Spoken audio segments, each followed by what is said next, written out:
back. I'm gonna read a little bit before going to my game.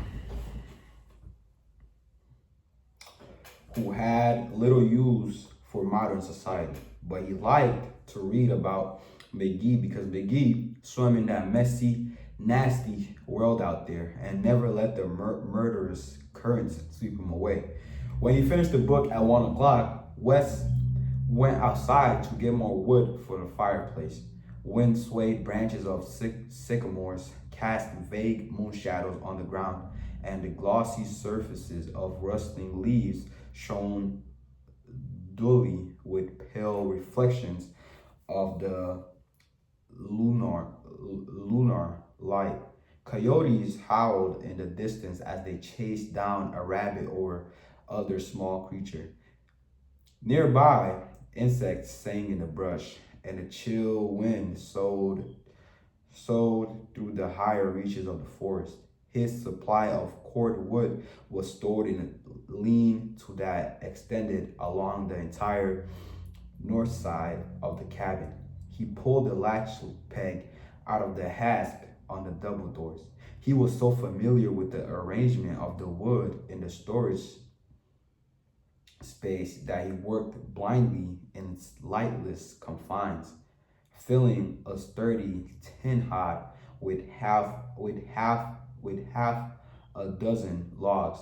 He carried the hod out in both hands, put it down, and turned to close the doors. He realized the coyotes and the insects had all fallen silent.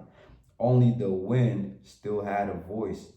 Frowning, he turned to look at the dark forest that encircled the small clearing in which his cabin stood. Something growled. Wes squinted at the night-swaddled woods, which suddenly seemed less well illuminated by the moon than they had been a moment ago. The growling was deep and angry, not like anything he had heard out there before in 10 years of nights alone. Wes was curious, even concerned, but not afraid. He stood very still, listening. A minute ticked by, and he heard nothing further. He finished closing the lean-to doors, pegged the latch, and picked up the hod full of cordwood. Growling again, then silence. Then the sound of dry brush and leaves crackling, crunching, snapping underfoot. Judging by the sound, it was about 30 yards away, just a bit west of the outhouse, back in the forest. The thing grumbled again, louder this time, closer too. Not more than 20 yards away now. So it sounds like another one of the dogs being used for the experiment escaped. He could still not see the source of the sound. The deserter moon continued to hide behind a narrow, filigree band of clouds. Listening to the thick, guttural yet ululent growling, Wes was suddenly uneasy. For the first time in 10 years as a resident of Holy Jim, he felt he was in danger. Carrying the hod, he headed quickly toward the back of the cabin and the kitchen door. The rustling of displaced brush grew louder. The creature in the woods was moving faster than before. Hell, it was running. Wes ran too. The growling escalated into hard, vicious snarls, an eerie mix of sounds that seemed one part dog, part pig, part cougar, part human, and one part something else altogether. It was almost at his heels. As he sprinted around the corner of the cabin, Wes swung the hod and threw it toward where he judged the animal to be.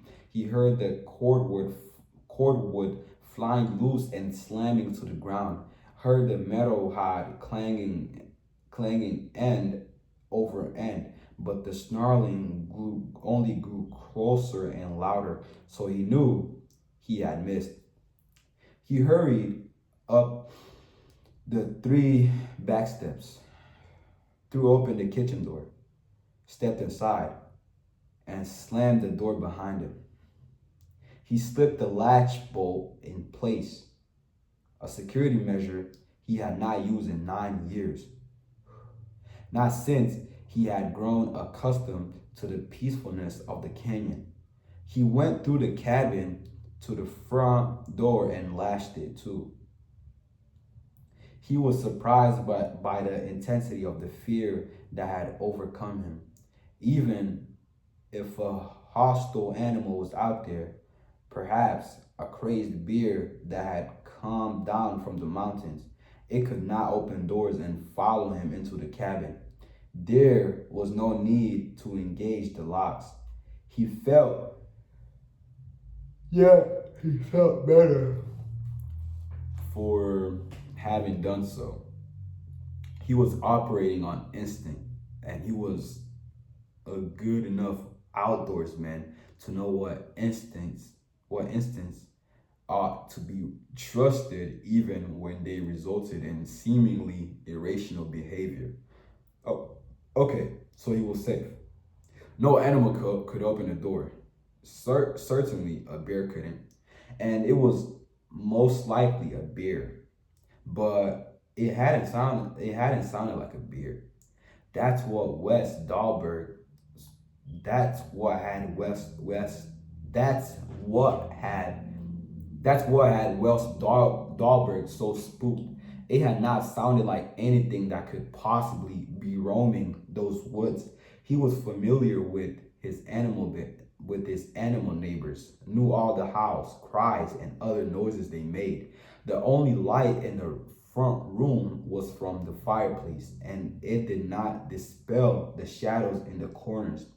Phantoms of reflected firelight cavorted across the walls. For the first time, Wes would have welcomed electricity.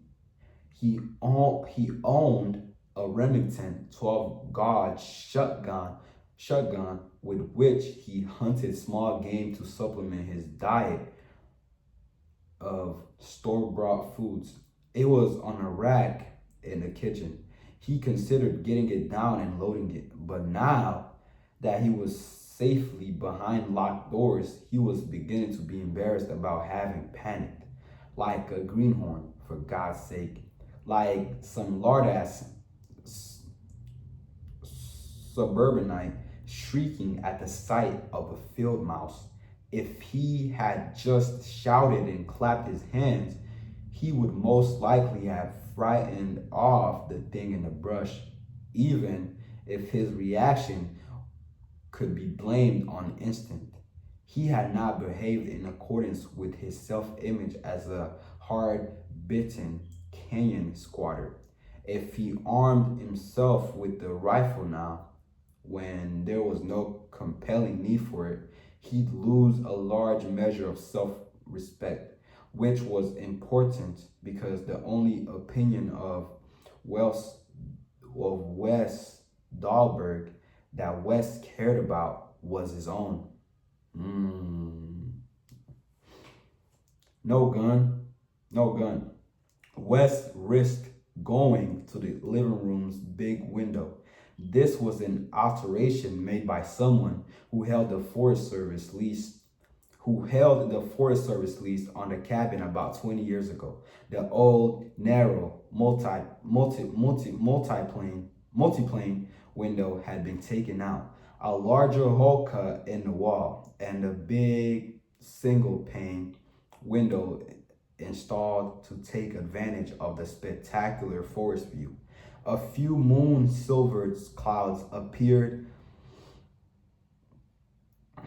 phosphorescent. Ziggy, how do you pronounce the word Phosphorescent?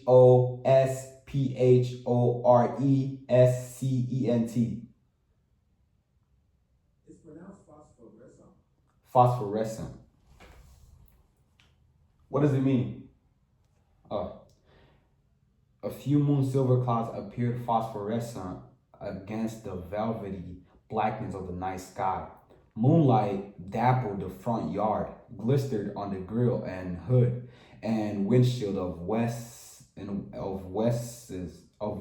Jeep Cherokee, and outlined the shadowy shapes of the payback, bro. There's no way. And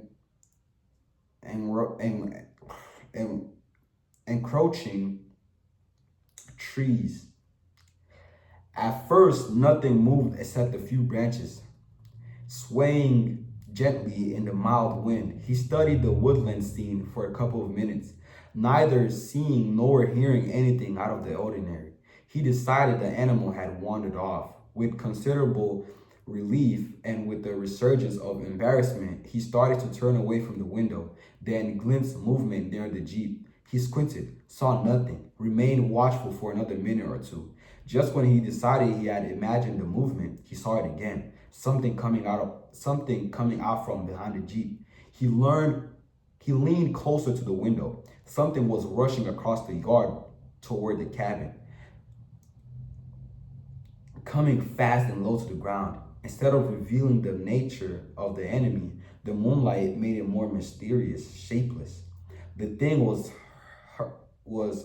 hurtling at the cabin. Abruptly, Jesus, God, the creature was airborne, a strange nest flying straight at him through the darkness, and Wes cried out, and an instant later, the beast exploded through the big window, and Wes screamed, but the scream was cut short. Yeah, this is definitely one of the lab dogs. Back to Travis. Because Travis was not much of a drinker, to be honest, I'm just gonna, no. I'm just gonna leave it right there because I'm really excited about this game because it's payback time. The team that I'm facing today, they really beat us bad a month ago because we didn't have a full team. We had like 7 players, but today's the day. Today's the day I get my payback. I really don't like this team. I pray that I'll score. I know I'm gonna score. I know it. Full faith. I believe in myself. But yeah, I just want to get my payback. I want to get my payback, please. But anyway, recap of what I read. It was about Wes Dahlberg, who was getting chased by, I believe, to be one of the lab dogs that had escaped the experimental lab. Wes got killed by one of them, and he had ran away from it thinking he was safe, but the whole time he was not. So he got finished. That's the recap of what I just read. Anyway, I got this.